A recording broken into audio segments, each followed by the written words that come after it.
The Gods of Pegana. Chapter 23. Of how Mban met Zodrak. The prophet of the gods lay resting by the river to watch the stream run by. And as he lay he pondered on the scheme of things and the works of all the gods.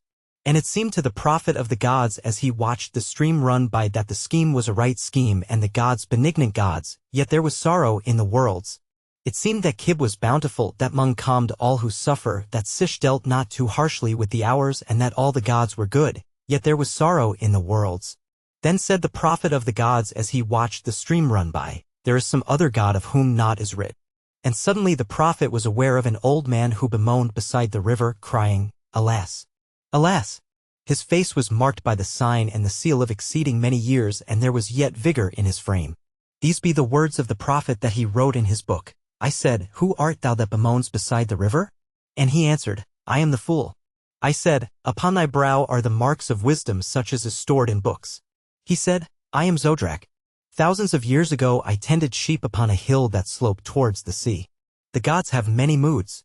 Thousands of years ago they were in a mirthful mood. They said, Let us call up a man before us that we may laugh in Pegana. And their eyes that looked on me saw not me alone but also saw the beginning and the end and all the worlds besides. Then said the gods, speaking as speak the gods, Go, back to thy sheep. But I, who am the fool, had heard it said on earth that whoso seeth the gods upon Pegana becometh as the gods, if so he demand to their faces, who may not slay him who hath looked them in the eyes.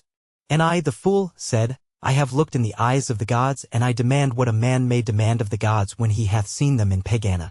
And the gods inclined their heads, and Hudras I said, It is the law of the gods. And I, who was only a shepherd, how could I know? I said, I will make men rich. And the gods said, What is rich? And I said, I will send them love. And the gods said, What is love? And I sent gold into the worlds, and alas! I sent with it poverty and strife. And I sent love into the worlds, and with it grief. And now I have mixed gold and love most woefully together, and I can never remedy what I have done, for the deeds of the gods are done, and nothing may undo them. Then I said, I will give men wisdom that they may be glad. And those who got my wisdom found that they knew nothing, and from having been happy became glad no more. And I, who would make men happy, have made them sad, and I have spoiled the beautiful scheme of the gods.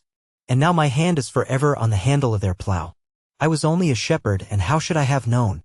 Now I come to thee as thou restest by the river to ask of thee thy forgiveness, for I would fain have the forgiveness of a man.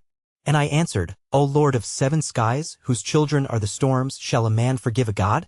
He answered, Men have sinned not against the gods as the gods have sinned against men since I came into their counsels.